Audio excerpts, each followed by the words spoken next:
자, 저는 오늘 제자가 된다는 것은 이라는 제목으로 여러분과 함께 말씀을 나누겠습니다. 예수님 주위에는 공생의 사역 동안에 보면 예수님 주위에는 세 종류의 사람들이 있었습니다.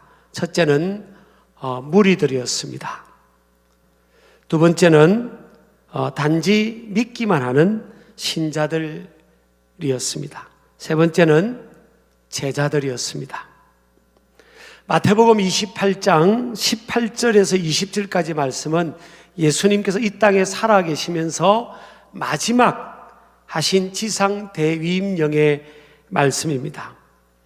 여러분 잘 아시는 말씀이죠. 가서 모든 족속으로 모든 민족으로 제자를 삼아 아버지와 아들과 성령의 이름으로 세례를 베풀고 내가 너에게 분부한 모든 것을 가르쳐 지키게 하라. 볼지어다 내가 세상 끝날까지 너희와 항상 함께 있으리라 하시니라 했습니다. 이 말씀은 예수님의 유언격의 말씀, 하늘로 승천하시기 전에 마지막 제자들에게 남긴 말씀입니다. 그 말씀의 중심 목표와 방향을 보면요, 모든 민족에게로 가라는 거죠. 두 번째는 그들을 예수 믿게 하고 세례를 주라. 삼일체 하나님의 이름으로 세례를 주고, 그 다음에 세 번째는 하나님의 말씀으로 분부한 모든 것을 가르쳐 지키라. 말씀을 빼지 말라는 거예요. 가감하지 말고 모든 분부한 것을 다 가르치라.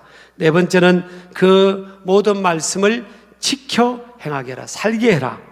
그리고 결국은요, 그들을 제자 삼으라. 그래서 오늘 이 주님의 이 지상 대위임령의 핵심 가치이자 방향인 주님의 제자를 삼는 것, 이것이 어떤 길이냐, 또 주님의 제자로 살아가는 삶은 어떤 삶이냐는 것을 오늘 읽은 우리 성경 본문 말씀이 우리에게 좀 구체적으로 상황적으로 교훈을 주고 가르쳐주고 있습니다.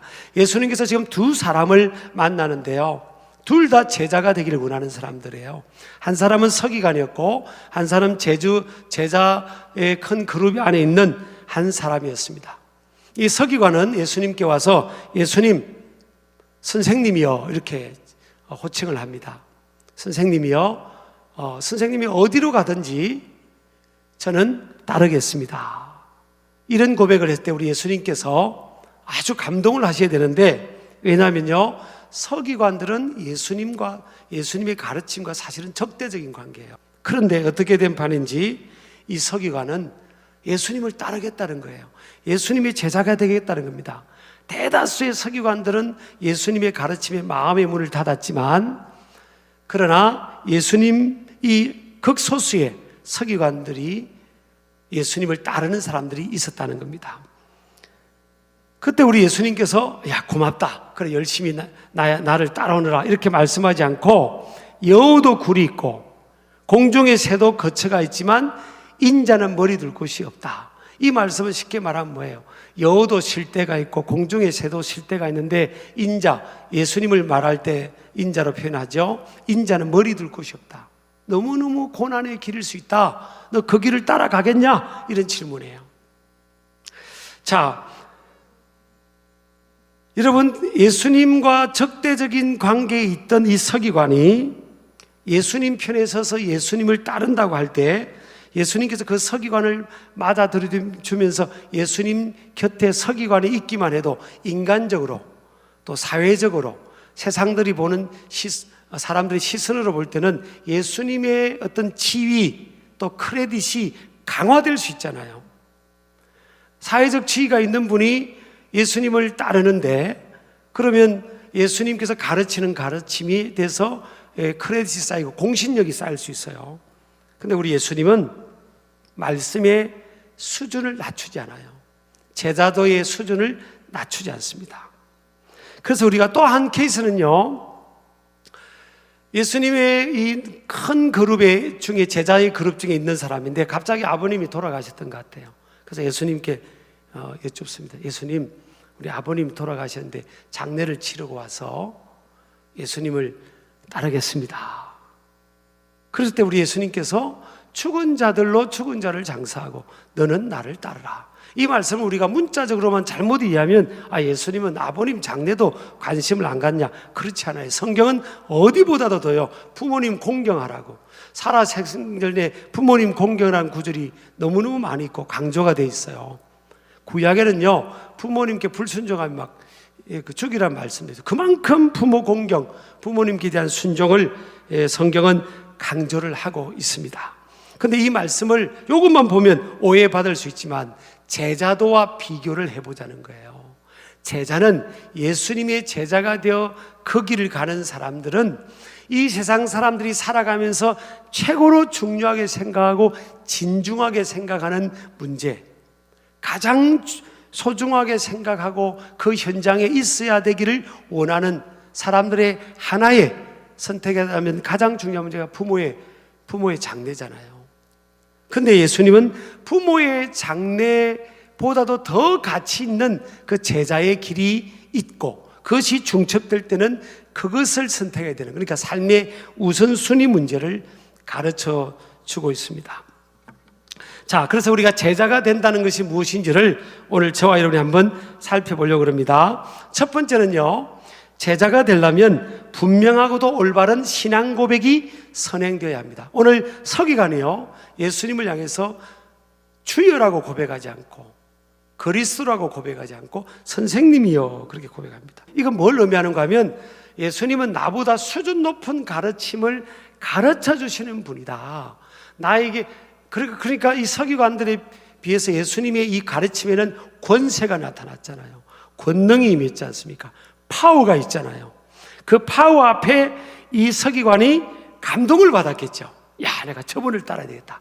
저분을 따라하면 내가 가지고 있는 이 학문이나 이 지식의 한 단계 몇 단계 업그레이드가 될 수 있구나. 내가 저분을 내 삶의 큰 서성으로 모셔야 되겠다. 저분을 통해 내가 고민하는 문제를 배워야 되겠다. 그렇게 해서 따르기를 원한 거죠. 그 선생님이라는 겁니다. 자기의 어떤 지식이나 학문의 어떤 더 높은 수준을 따르면서 배우기 위해서 그렇게 제자가 되기를 원했다는 거죠. 그런데 여러분요, 제자가 되는 길에 있어서 첫 단추가 이 신앙 고백이 안 되면 제자가 될 수 없어요. 예수님이 누군지가 분명히 이 신앙 고백이 돼야 됩니다.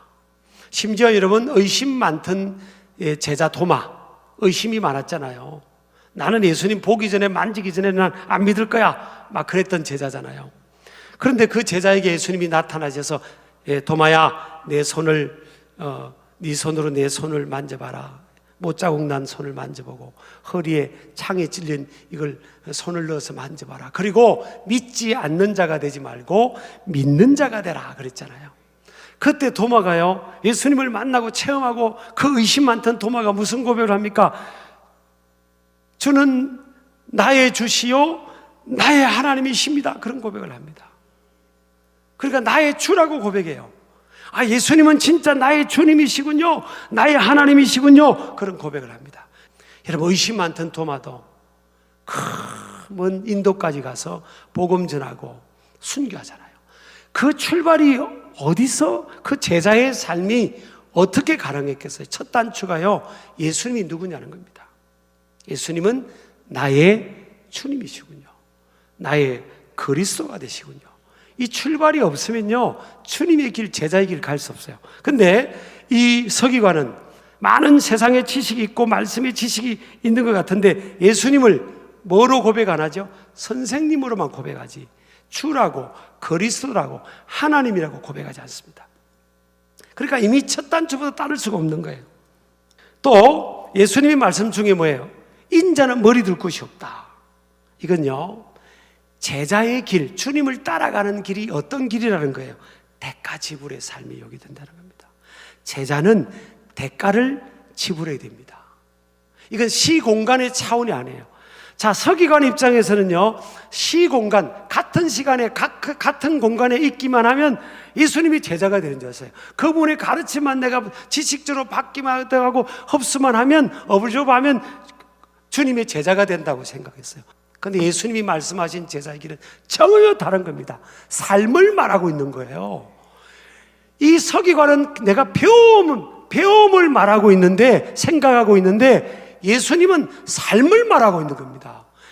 인자는 머리 둘 곳이 없다. 제자의 길을 살아가면 이 제자의 삶의 현장은 너무나 어렵고 힘들 수가 있다. 좁은 길이다.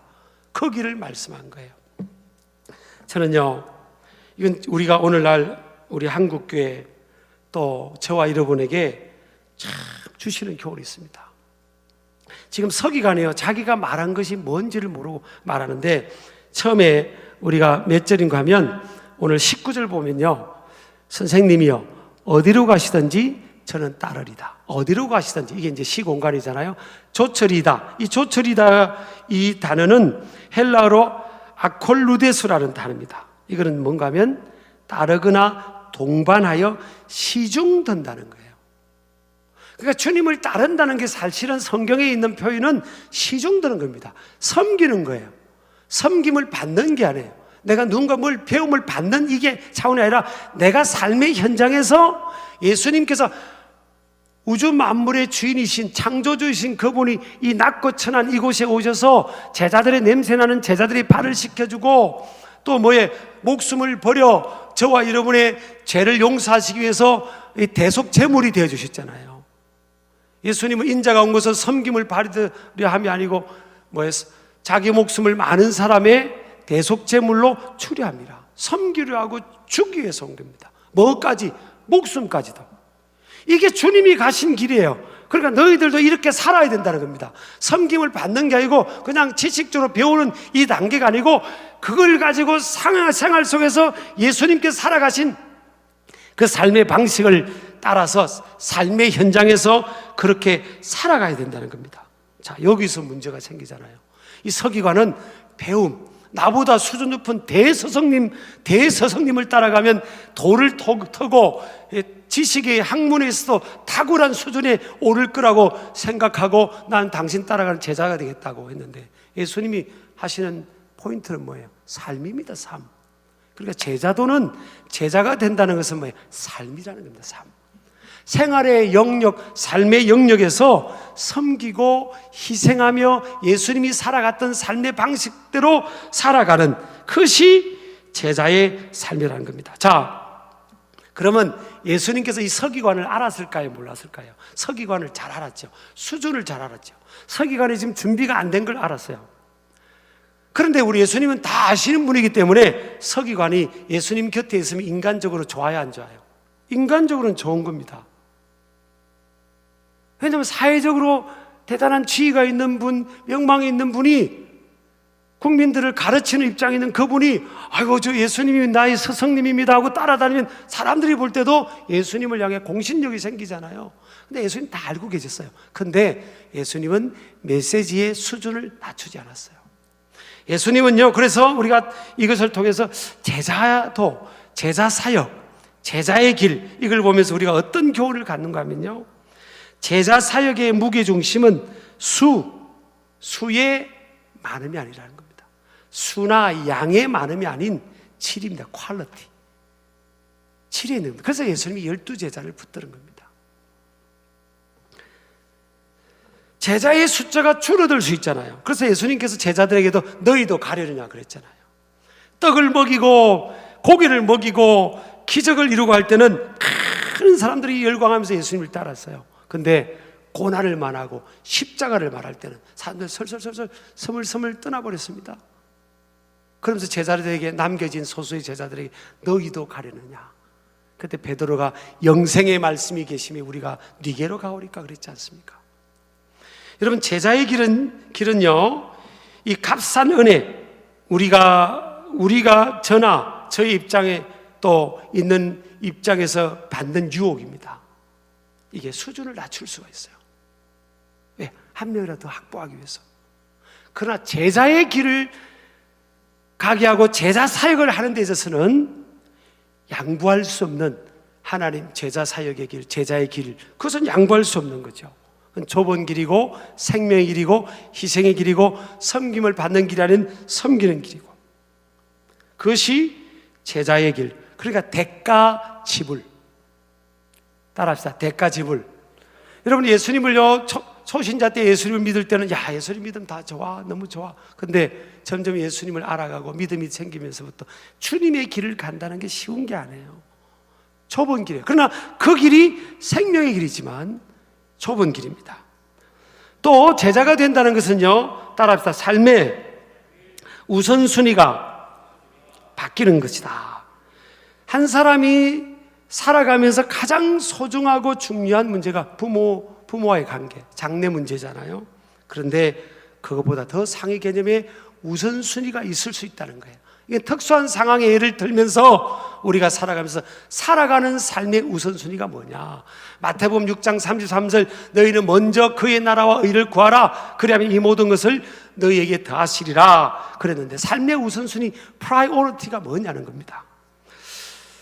어떤 목사님께서요, 이제 어느 다른 지역에 가서 말씀을 전하는 그런 약속을 하신 거예요.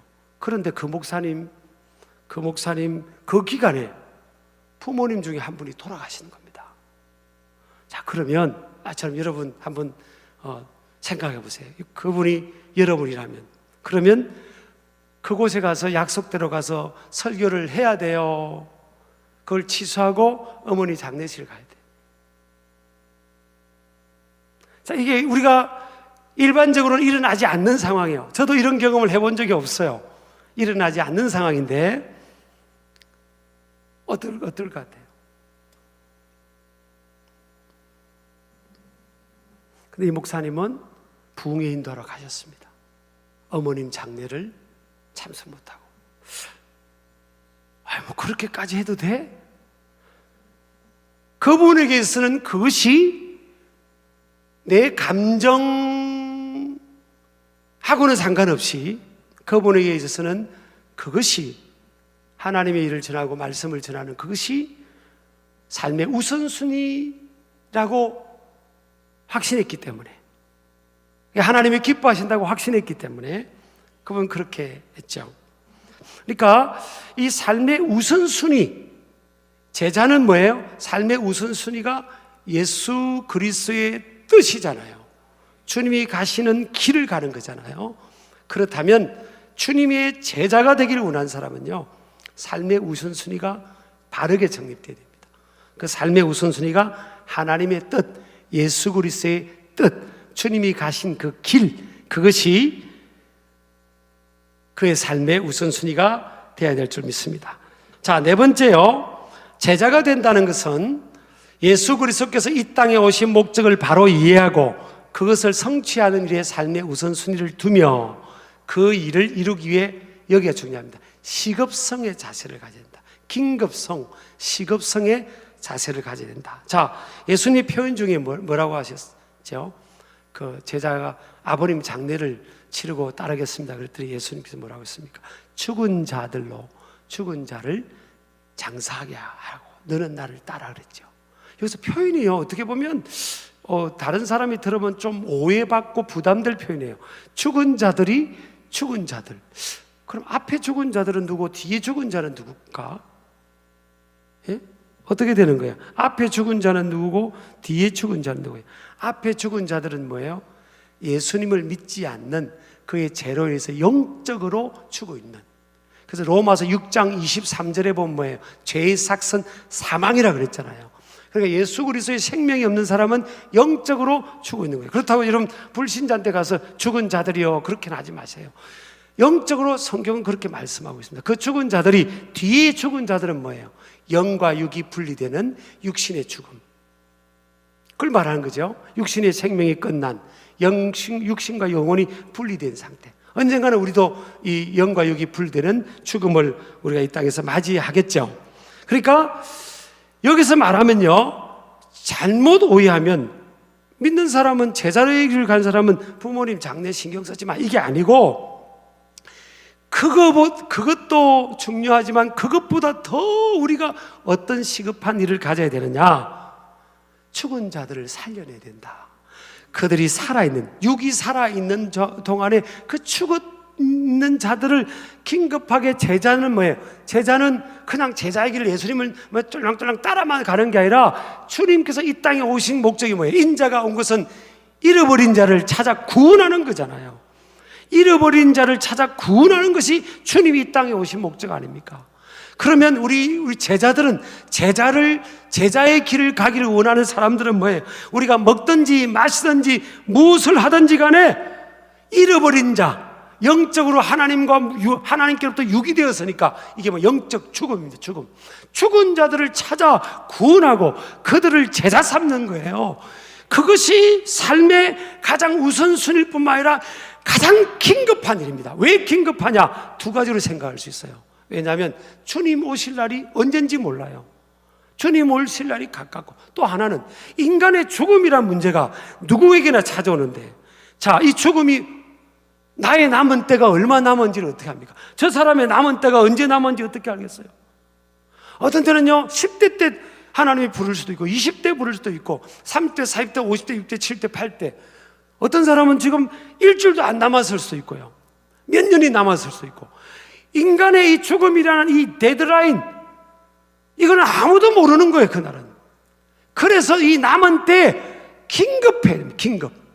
긴급하게 우리 주위에 있는 사람들뿐만 아니라 주님께서 뭐라고 했습니까? 마태복음 28장 18절 2절에 가서 어디까지? 모든 민족, 판타타 에스네, 모든 민족을 가서 제자를 삼으라는 거예요. 여러분 보세요, 모든 민족, 이 전 세계 5대양 6대 이루게 모든 민족에 가서 제자 삼고 복음 전하고 하려면 이게 얼마나 많은 일을 해야 되는데, 얼마나 많은 사람이 필요하고 시간이 필요하고 인력이 필요하고 또 재정적인 문제 필요하고. 시간이 없습니다. 나 이거 해놨고 나중에 이걸 이해하지, 거기 안 해요. 여러분 사도행전 1장 8절에 보면요, 오직 성령이 임하면 너희가 권능을 받고 예루살렘과 온 유대와 사마리아와 땅끝까지 이르러 내 정의를 되려서 그랬습니다. 이 시제가 보면 예루살렘, 온 유대, 사마리아와 땅끝이요, 동시다발적 시제입니다. 예루살렘 끝내놓고 그 다음에 유대 끝내놓고 그 다음 사마리아 끝내놓고 그 다음 땅끝까지 가는 게 아니에요. 마태복음 28장 18절 이하도 예수님께서 가서 모든 족속으로, 제자들이 모든 족속이 뭐예요? 예루살렘도 안 떠나본 제자들이 많습니다. 갈릴리를 안 떠나본 제자들도 많아요. 왜? 예수님의 12제자들이 다 주로 어부 출신이었기 때문에 이분들은 유대 땅 떠나서 다른 나라에 한번 가본 적도 없는 분들이에요. 그런데 예수님은 뭐라고 말씀합니까? 야야, 너희들은 딴 데도 안 가봤고 말도 잘 못하니까, 외국 나라 말도 못하니까 너희들은 그냥 여기서 예루살렘에서만, 아니면 유대 땅에서만 전도하다가 그냥 인생을 마쳐라, 그렇게 말씀했습니까? 그렇게 말씀했어요? 마지막 떠나가면서 딱 남긴 그 중요한 말씀이 뭐예요? 마지막 말씀이 제일 중요하잖아요. 여러분, 우리 부모도 떠나갈 때 자식에게 마지막 말씀 남기는 거 아닙니까? 그 말씀의 첫 마디가 뭡니까? 가서 모든 민족에게 제자, 모든 민족을 가서 제자를 삼으라는 겁니다. 다른 나라에 한 번도 가본 적이 없는 그 제자들에게. 여러분, 시간이 별로 없어요. 우리가 이 전 세계 영혼을 구원할, 그러니까 저와 여러분이 비즈니스를 하든 직장을 다니든 공부를 하는 학생이든 목회자든 선교사든 우리가 뭔 일을 하든지 간에 우리의 목표는 뭐예요? 예수님이 마지막 남기신 말씀입니다. 그게 우리 인생의 목표자, 목적이자 지향해야 될 가치입니다. 가치. 그게 뭐죠? 모든 민족을 제자 삼는 거예요. 이게 먹든지 마시든지 무엇을 하든지 그겁니다. 우리가 살아가야 될 삶의 의미와 가치가 뭐예요? 예수님이 남기신 마지막 말씀, 모든 민족으로 제자 삼는 겁니다. 자, 그럼 제자도 아닌 사람이 제자를 삼을 수 있습니까? 제자에게 예수님이 말씀하신 거예요. 여러분, 제자가 된다는 것은 삶의 우선순위가 바뀌고 여러분 가치가 바뀌고, 그래서 이 어려운 길을 가면서요 많은 사람들을 제자 삼는 건데, 자, 그것이 제자의 길입니다. 그래서 우리 신길교회 많은 분들은요 제자 되시길 바랍니다. 제자 되시기 바랍니다.